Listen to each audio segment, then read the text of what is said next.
राजस्थान में पंचायत और निकाय चुनाव से ठीक पहले वागड़ की राजनीति में एक बड़ा सियासी उलटफेर हुआ है। भारत आदिवासी पार्टी यानी कि बीएपी को बड़ा झटका लगा है और कांग्रेस के लिए बड़ी राहत की खबर है। दरअसल पूर्व मंत्री महेंद्रजीत सिंह मालवीय के नेतृत्व में 309 कार्यकर्ता कांग्रेस में शामिल हो गए हैं और ऐसे में सवाल ये उठ रहे हैं कि क्या आदिवासी राजनीति का समीकरण अब बदल रहा है और क्या कांग्रेस इस वापसी के जरिए वागड़ में अपनी खोई हुई जमीन एक बार फिर से हासिल करने की कोशिश कर रही है। दोस्तों, राजस्थान की राजनीति में पंचायत और निकाय चुनाव से पहले दल बदल का सिलसिला तेज हो चुका है।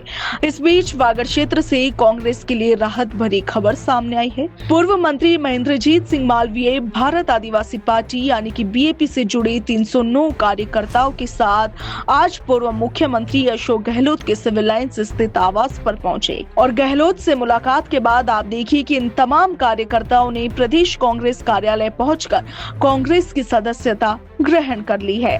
कार्यकर्ताओं से मुलाकात के दौरान अशोक गहलोत ने मीडिया से बातचीत में कहा कि कई लोग इस गलतफहमी में कांग्रेस छोड़कर चले गए थे, मगर अब वे पार्टी की विचारधारा और कांग्रेस सरकार के कामों को याद करते हुए वापस लौट रहे हैं।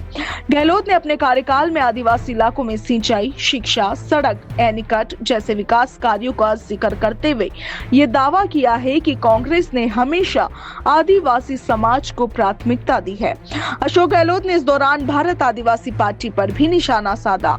उन्होंने कहा कि बीएपी के मैदान में रहने से मुकाबला त्रिकोणीय हो जाता है और इसका सीधा सीधा फायदा भारतीय जनता पार्टी यानी बीजेपी को मिलता है। गहलोत ने आदिवासी समाज और बीएपी के कार्यकर्ताओं से कांग्रेस में शामिल होने की अपील करते हुए कहा कि कांग्रेस हमेशा आदिवासी समाज के अधिकारों और विकास के लिए प्रतिबद्ध रही है। आप देखिए कि महेंद्रजीत सिंह मालवीय का राजनीतिक सफर भी पिछले 2 सालों में काफी ज्यादा उतार चढ़ाव भरा रहा है। लोकसभा चुनाव 2024 से पहले उन्होंने कांग्रेस छोड़कर भाजपा का दामन थामा था, मगर तकरीबन 2 साल बाद उन्होंने एक बार फिर से कांग्रेस में वापसी का फैसला किया। जनवरी 2026 में कांग्रेस अध्यक्ष मल्लिकार्जुन खड़गे की सहमति के बाद उनकी घर वापसी हुई।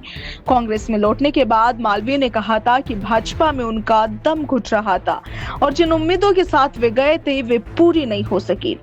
ऐसे में अब सबसे बड़ा सवाल यही है कि क्या महेंद्रजीत सिंह मालवीय के साथ 309 कार्यकर्ताओं की कांग्रेस में वापसी वागड़ की सियासत का समीकरण बदल देगी? क्या इससे भारत आदिवासी पार्टी की संगठनात्मक ताकत कमजोर होगी या फिर पंचायत और निकाय चुनाव में इसका फायदा कांग्रेस को मिलेगा? इन सवालों के जवाब चुनावी नतीजों के साथ साफ होंगे, मगर इतना तय है कि चुनाव से पहले आदिवासी राजनीति में अब हलचल तेज हो गई है। पंचायत और निकाय चुनाव से पहले कांग्रेस इस वापसी को एक बड़ा राजनीतिक संदेश मान रही है और ऐसे में अब आने वाले दिनों में ये देखना दिलचस्प होगा कि इसका असर आदिवासी बहुल इलाकों और चुनावी समीकरणों पर कितना पड़ता है।